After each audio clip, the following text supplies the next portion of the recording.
कि होई गईलो भांग के बेरा उठुए गौरा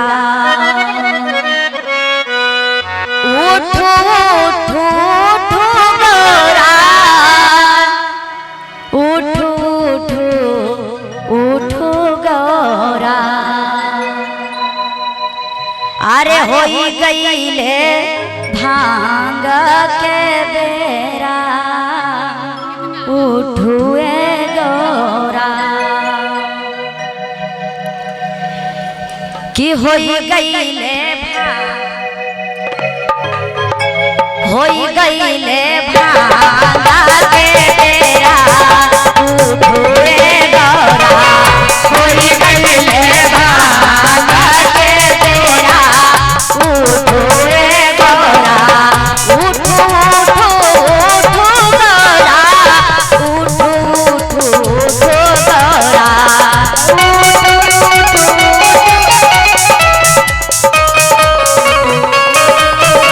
उठू उठू उठू गौरा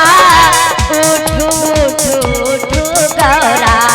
होई गईले भांग के बेरा उठुए गौरा पिसदी हो भांग के गोला उठुए गौरा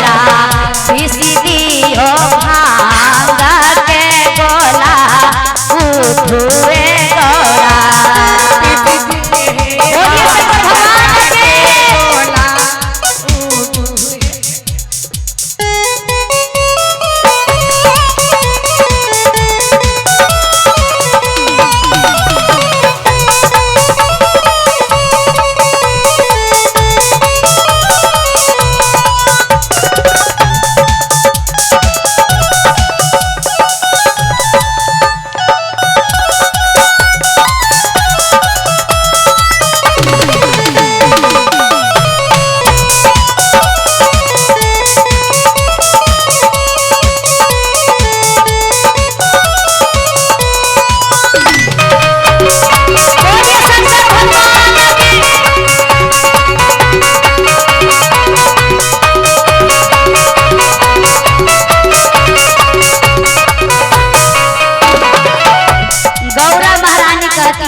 बाबा भोलेनाथ से कि हे प्रभु हम कैसे उठाव तो सुनी भाव लगल बात कहत रे का हम कैसे उठाव ईश्वरा महादेवा हम कैसे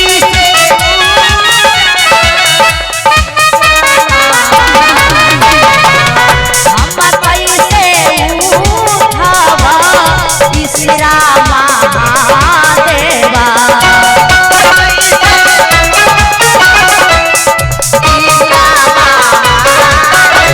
कार्तिक सुतला मोरा तोरा सुनो ए भोला कार्तिक सुतला मोरा तोरा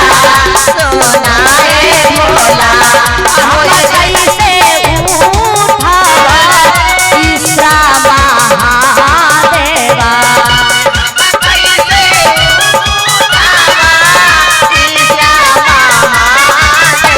कार्तिक सुतला मोरा तोरा सुनो रे भोला कार्तिक सुतला मोरा तोरा सुनो रे भोला भारत से सब भारत बोला सुनो रे भोला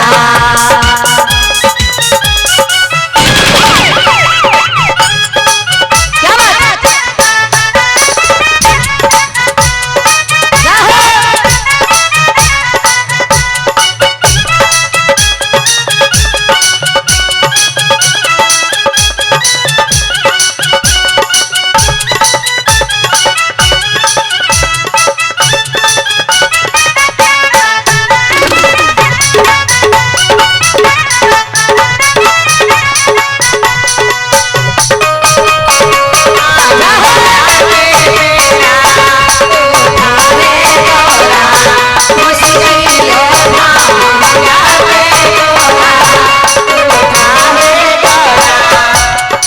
कह रही है,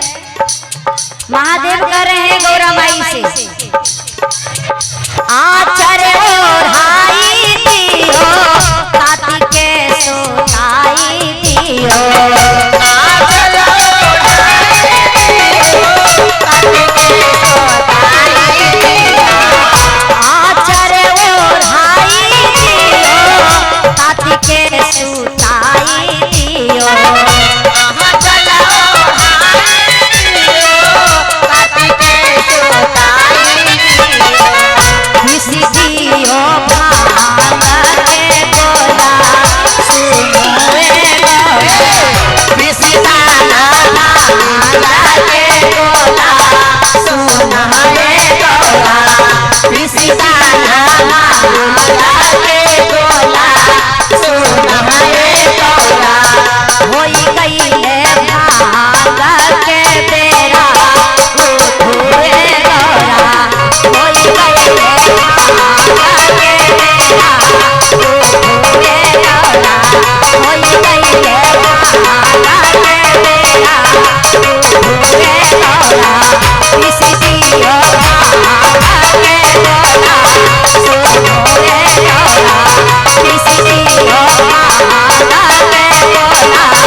दियो भांगा के गोला उठुए गौरा। बोलिए शंकर भगवान की, मैया पार्वती